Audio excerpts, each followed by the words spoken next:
자, 시작하기 전에 우리가 성경을 읽을 때 표상이라고 하는 것을 항상 염두하면서 읽어야지 돼요. 이게 표상이라고 하는 것을 염두하고 읽는 것과 그렇지 않고 읽는 것에는 정말 어마어마한 차이가 납니다. 왜냐하면 표상이라는 것을 인식하고 읽고 있으면 이게 일종의 방향성을 알려줘요. 그리고 성경에 나와 있는 인물들에 대해서 필요 없는 인물이 없게 되는 거예요.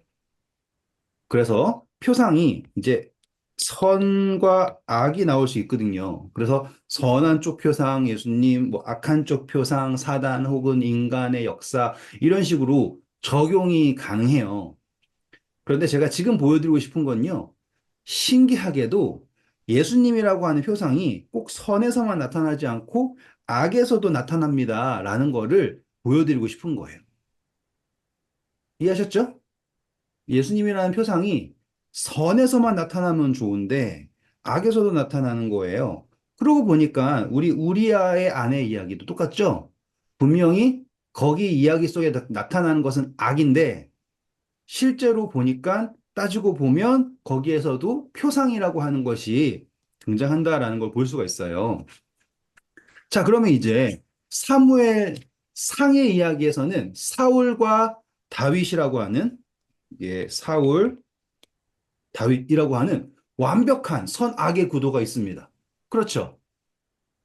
그리고 또 뭐 나발이라든지 혹은 뭐 이렇게 골리앗이라든지 항상 다윗이 선의 위치에 있고 사울, 뭐 골리앗 등등의 인물들이 악의 위치에서 이렇게 대립을 하고 있는 것을 볼 수가 있던 게 사무엘 상이었어요.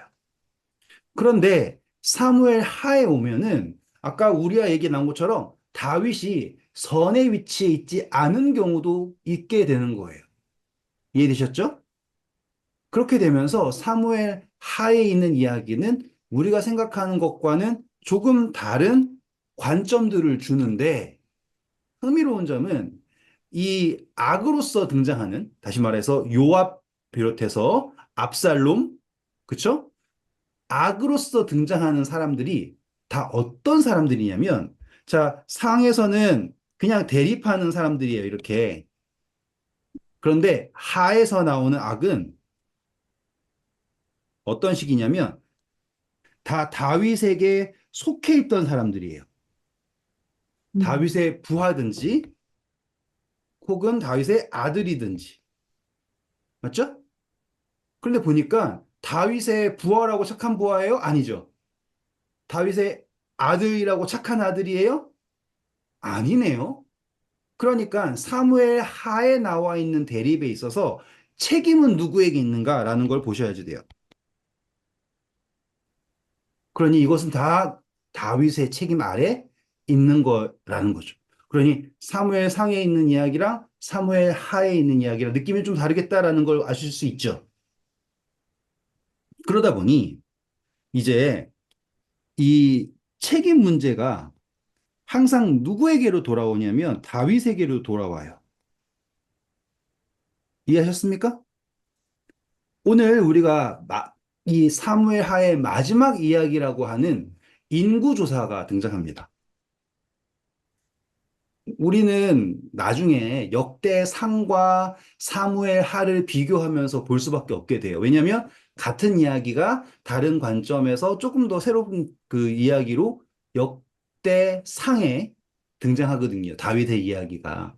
그래서 역대상은 다윗의 이야기고 역대하는 다윗 이후의 유다 왕들의 이야기 이렇게 이야기 되는 거예요.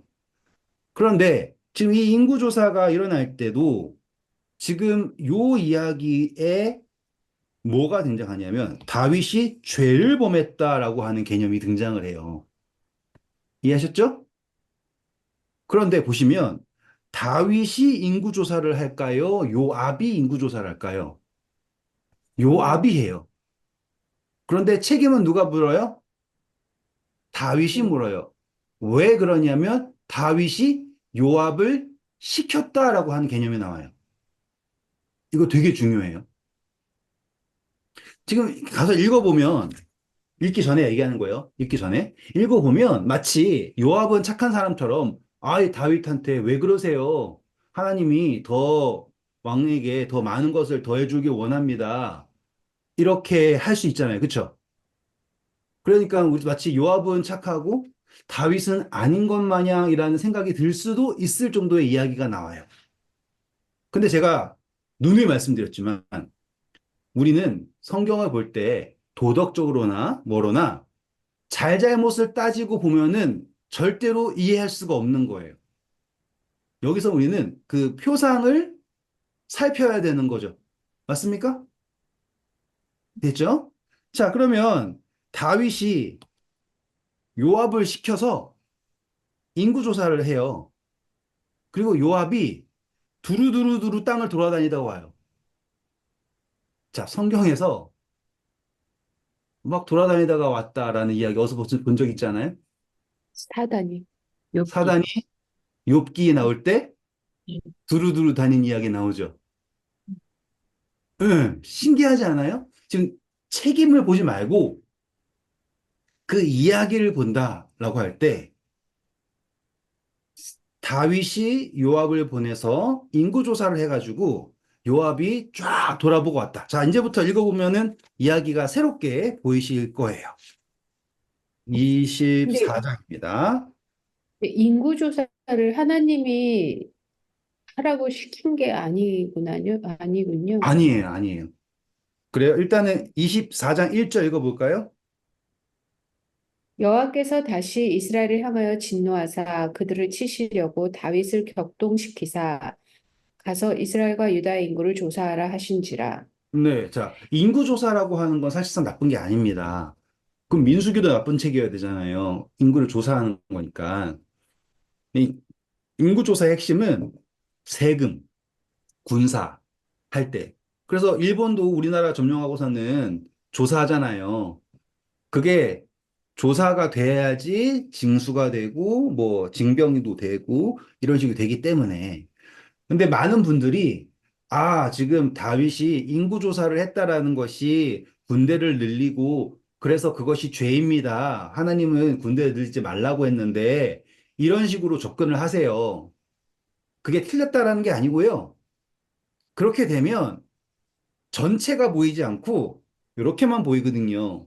그래서 제가 이 이야기를 하기 전에 뭘 말씀드렸냐면 지금 이 모양 자체가 요 나온 세팅 자체가 다윗이 요압을 보내서 전국을 돌아다니면서 인구를 조사하겠다.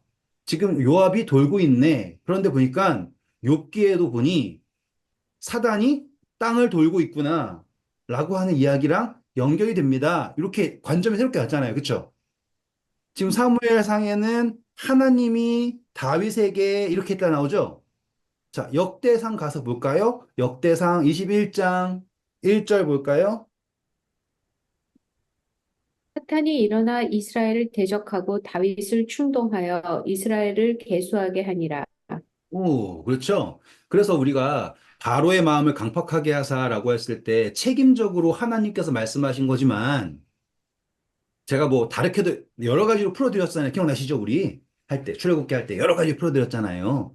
근데 이 개념으로 하면 하나님께서 사단이 바로에게 들어가서 마음을 강팍하게 하는 것조차도 허락하셨다라고 하는 것으로도 해석이 될 수 있겠죠. 네. 그게 가장 쉬운 해석이긴 해요. 우리가 그때 막 원어 찾아가면서 했던 것보다 이게 더 쉬운 해석이 됩니다. 그래서 지금 사단이 격동했다라고 얘기하죠. 왜 격동했을까요? 바세바 이야기 기억나세요? 바세바 이야기에서 어떤 이야기가 나왔어요? 원수에게 책 잡히는 일이 생겼다라고 나단이 얘기했죠. 기억나십니까? 가서 확인해 봐요. 12장 14절. 이 일로 말미암아 여호와의 원수가 크게 비방할 거리를 얻게 하였으니 네, 당신이 지금 요 나 이야기가 나왔죠. 네. 그리고 우리가 지금 사단이 지금 이렇게 개입을 하는 이유는 단순히 다윗이라고 하는 개인의 문제가 아니라 다윗은 씨를 가지고 있는 존재예요. 기억나시죠? 내 씨로 하나님이 이미 다윗에게 솔로몬을 향한 축복을 해주셨죠. 왕조를 세울 것이다 라고 하는 축복. 그렇기 때문에 다윗이 하나님의 말씀에 완전히 서 있어야 된다라고 하는 게 조건이에요. 이해하셨죠? 그러니 사단이 그것을 가만히 두고 싶을까요? 아니겠죠. 마치 땅을 두루 다니고 온 사단에게 내 종 욥을 봤냐? 그처럼 완전한 사람이 없다라고 했을 때 사단이 했던 태도와 같은 태도다라고 생각하시면 이해하기가 쉬우실 거예요. 또 다른 것은요, 잠깐만 앞으로 좀 가서 21장 1절 봐볼까요? 다윗의 시대를 해를 거듭하여 3년 기근이 있으므로 다윗이 여호와 앞에 간구하매 여호와께서 이르시되 이는 사울과 피를 흘린 그의 집으로 말미암음이니 그가 기브온 사람을 죽였음이니라 하시니라. 네, 그때 사울의 죄로 인해서 기근이 있었다라고 했지 않습니까? 그것 역시도 이러한 인과관계가 있어요. 따라서 지금 오늘 24장에 인구조사를 한다라고 하는 것 자체도 사단의 개입이 있었고 또한 다른 인과관계가 있다라는 것을 알 수 있게 되는 거죠. 이해되셨죠? 자, 그럼 우리 이제 잘잘못을 넘어서 한번 볼게요. 자, 2절 볼까요? 이에 왕이 그 곁에 있는 군사령관 요압에게 이르되 너는 이스라엘 모든 지파 가운데로 다니며 이제 단에서부터 브엘세바까지 인구를 조사하여 백성의 수를 내게 보고하라 하니 요압이 왕께 아뢰되 이 백성이 얼마든지 왕의 하나님 여호와께서 100배나 더하게 하사 내 주의 왕의 눈으로 보게 하시기를 원하나이다. 그런데 내 주 왕은 어찌하여 이런 일을 기뻐하시나이까 하되 왕의 명령이 요압과 군대 사령관들을 재촉한지라 요압과 사령관들이 이스라엘 인구를 조사하려고 왕 앞에서 물러나 요단을 건너 갓 골짜기 가운데 성읍 아로엘 오른쪽 곧 야셀 맞은 쪽에 이르러 장막을 치고 길앗에 이르고 닷딤 후시 땅에 이르고 또 다나 안에 이르러서 시돈으로 돌아 두로 견고한 성에 이르고 히윗 사람과 가나안 사람의 모든 성읍에 이르고 유다 남쪽으로 나와 브엘세바에 이르니라. 그들 무리가 국내를 두루 돌아 9달 20날 만에 예루살렘에 이르러 요압의 백성의 수를 왕께 보고하니 곧 이스라엘에서 칼 빼는 담대한 자 80만 명이요 유다 사람이 50만 명이었더라. 네, 자, 요압이 보니까 인구 조사한 게 아니라 군인 조사했다라는 거 볼 수 있죠, 이제? 방방곡곡 다니면서 군인을 조사해 왔다라는 걸 볼 수가 있어요. 음, 근데 보시면 이제 잘잘못 지우고 보는 거예요. 아시겠죠? 잘잘못 지우고. 한 번 더 약속하세요. 지금 우리는 잘잘못을 지우고 보는 거예요.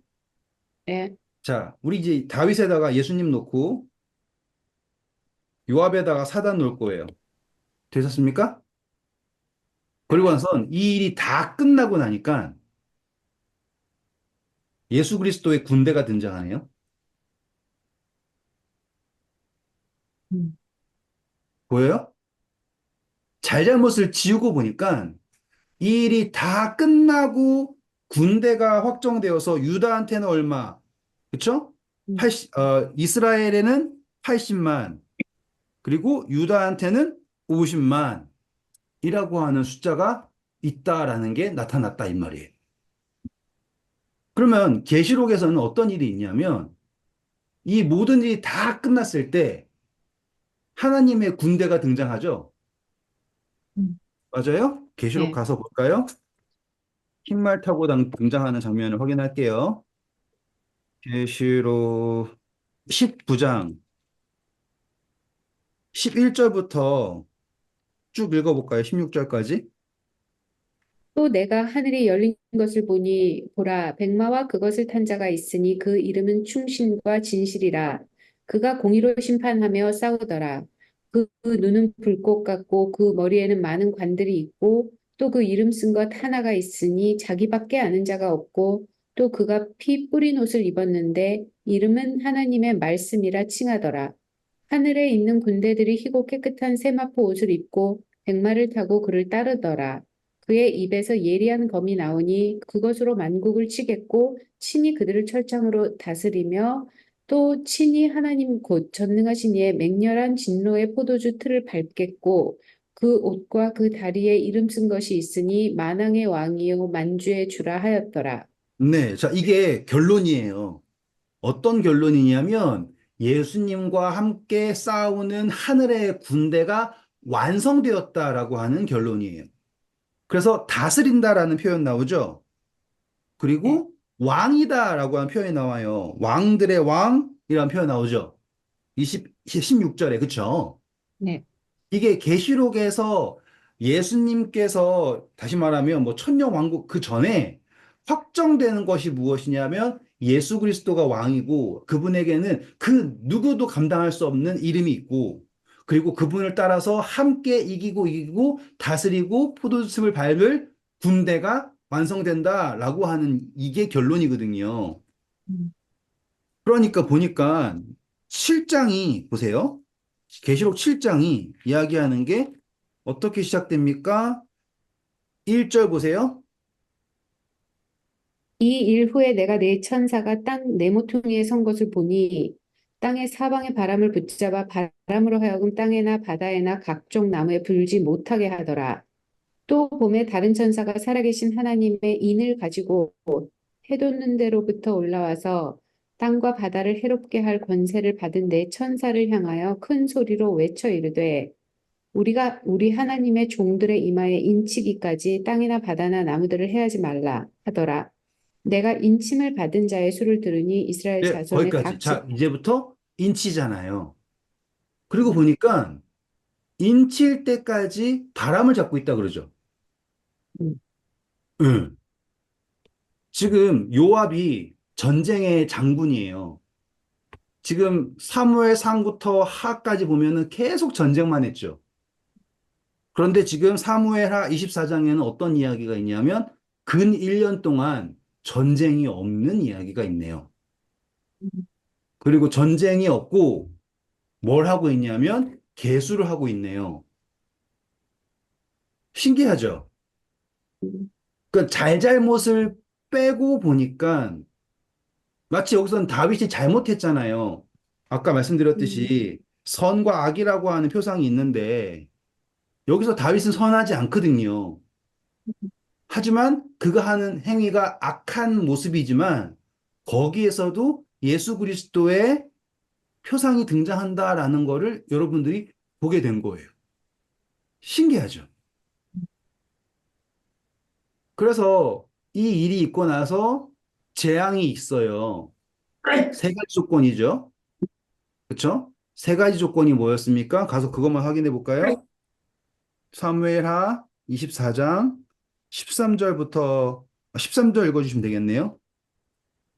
다시 다윗에게 이르러 아뢰어 이르되 왕의 땅에 7년 기근이 있을 것이니까 혹은 왕의 원수에게 쫓겨 석 달 동안 그들 앞에서 도망하실 것이니까 혹은 왕의 땅에 사흘 동안 전염병이 있을 것이니까 왕은 생각하여 보고 나를 보내신 이에게 무엇을 대답하게 하소서 네, 자, 하는지라. 그래서 지금 재앙이 있는데 기근이냐, 전쟁이냐, 하나님의부터 오는 전염병이냐, 라고 했을 때 다윗은 전염병을 택합니다. 전염병을 택한 이유는 이것은 하나님으로부터다, 하나님의 손해다, 라고 이야기하고 있어요. 이해되셨죠? 음, 하나님의 손이다. 그래서 하나님의 손에 의한 심판이 있어서 신기하게도 몇 명이 죽냐면 7만 명이 죽습니다. 온전한 수죠, 그쵸? 음, 근데 이 7만 명이 재수 없는 사람 7만 명이 죽었을까요? 아니면 이 7만 명 때문에 다른 사람이 살았을까요? 라고 생각하면 또 묵상이 달라지는 거예요. 누누이 말씀드리지만 도덕적인 판단을 지우고 보셔야지 표상을 찾기 쉬워요. 안 그러면 막혀가지고 하나님이 왜 얘네 죽였지? 다윗이 그러잖아요. 아, 잘못했으면 내가 죽어야 되는데 왜 사람들을 죽입니까? 라고 얘기하죠. 우리는 그걸 또 음, 감정적으로 이입하잖아요. 근데 실질적으로 예수님도 그러잖아요. 이 모든 죄는 누구의 책임이에요? 예수 그리스도의 책임이다. 그래서 내가 담당해야 된다라는 논리가 여기서 등장하는 거예요. 그러니 이 이야기를 보실 때 우리가 어떠한 관점을 다시 말하면 표상이 있다라는 것을 계속 쥐고 있어야지 방향성이 생기는 거지. 그냥 이야기로만 읽으면 계속 그 내 얇은 음, 도덕의 책바퀴에 돌면서 묵상이 확장이 안 되는 거죠. 음, 고작 해야지. 아유, 진짜 왜 그 가만히 있으면 되지. 군사를 늘려가지고 잘 싸우려고 아이고 교만하게 이렇게 생각하면 이제 묵상이 이제 삐뚤어져 버려가지고 멀리 멀리 가버리는 겁니다. 그리고 이 장면에서 여러분들이 보셔야 될 게 그냥 인구조사에서 전염병 했다 그것만 나오면은 좋은데 쉬운데 그 이상이 보이는 게 바로 여부스 사람의 자 여부스가 어느 땅이에요? 예루살렘. 아세요? 여부스 족속이 어디 사람이었다고요? 예루살렘. 우리 사사기 할 때 했었잖아요. 네. 사사기 가서 레위인의 첩 이야기할 때 음. 19장 10절, 사사기 19장 10절. 그 사람이 다시 밤을 지내고자 하지 아니하여 일어나서 떠나 여부수 맞은편에 이르렀으니 여부수는 곧 예루살렘이라. 네, 아, 이해되셨죠? 그러니 지금 이 여부스 족속의 타작마당, 여부스 족속의 타작마당. 이거 얼마나 의미 있겠습니까? 예루살렘의 타작마당이라고 하지 않고 이방인의 타작마당. 거기에 천사가 서 있다. 이야, 그럼 말 다 한 거 아니에요? 이 세상이 타작마당. 낯들고 오시는 분. 그러니 이 장면 자체가 마지막 심판이 어떻게 끝나는가라고 하는 거를 정확하게 묘사하고 있는 거예요. 천사가 하나님이 너 이제 칼을 거둬라. 멋진 이야기는 역대상에 나오겠네요. 그렇죠? 역대상 갔을 때 한 번 더 제가 자세하게 설명해 드릴게요. 오늘은 이 정도만 해도 멋있을 거예요. 그리고 이 타작마당에 있는 천사 바라보고 이 타작마당을 돈 주고 삽니다. 예수님께서 값을 주고 이 세상을 사십니다. 음, 그래서 분명히 이것은 이방인의 땅이거든요. 여부스 족속의 타작마당인데 다윗이 돈을 주고 사서 예루살렘이 됩니다. 음. 너무 멋지죠?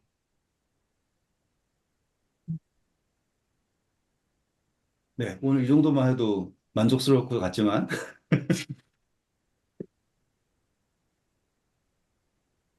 그래서 그 제단의 불이 어떻게 되는지 아세요?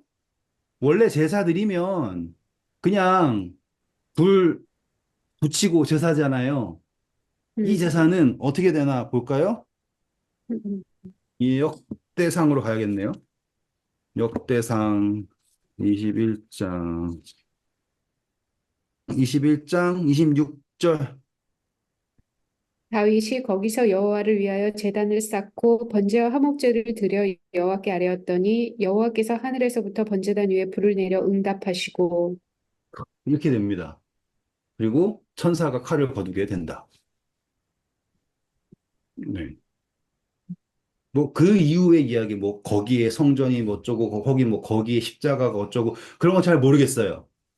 그 장소, 그 자리가 뭐 이삭이 어쩌고 저쩌고 하고 싶거든요. 근데 저도 잘 모르겠어요. 근데 중요한 것은 분명히 이방인의 타작마당이었는데 다윗이 돈을 주고 사서 예루살렘이 되었다라는 건 분명한 거예요.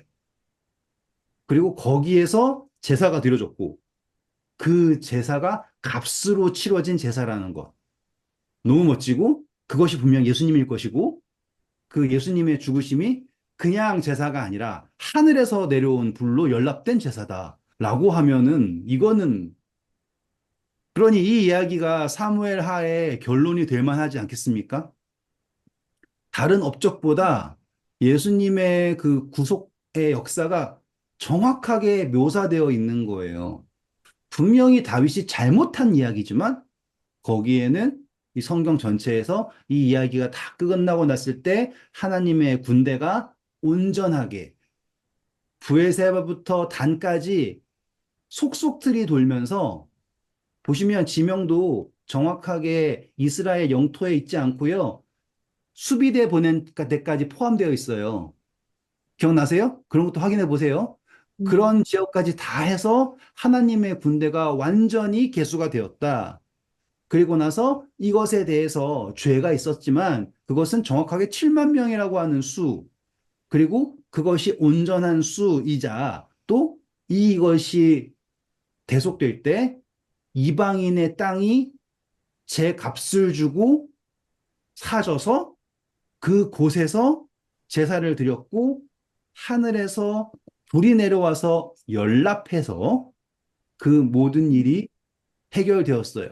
그럼 이렇게 모든 일이 일어날 때 그 시작에 누가 있었다고 기억나세요? 사단이 있었다 그랬죠? 그러면 사단이 더 이상 이 일을 가지고 잘했다, 잘못했다라고 할 수 있겠습니까? 음, 없겠네요. 네. 그러니까 계시록이 끝났을 때 하나님의 군대가 등장하고 모든 죄의 문제가, 죠?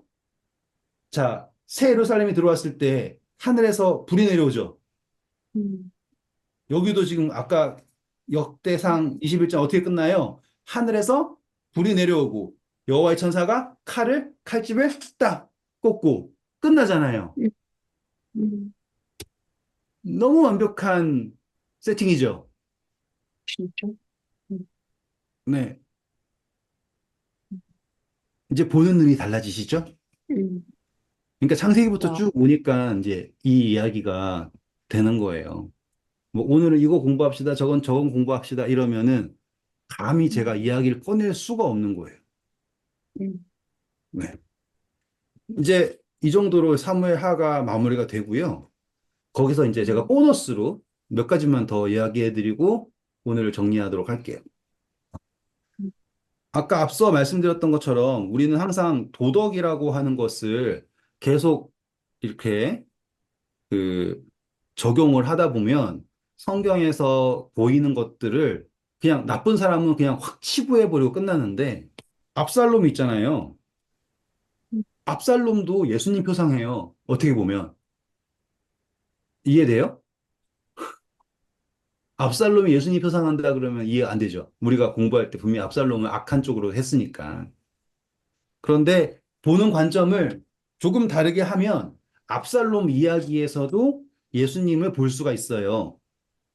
왜 그러냐라고 할 때 압살롬의 이야기를 뭐 다 해서 뭐 압살롬이 뭐 형제를 죽이고 이런 것들을 다 해서 하는 게 아니라 나무에 달렸다라고 하는 거를 이제 어떠한 관점으로 볼 수 있냐면 아버지와의 관계에서 아버지가 압살롬에 대한 사랑이 있잖아요.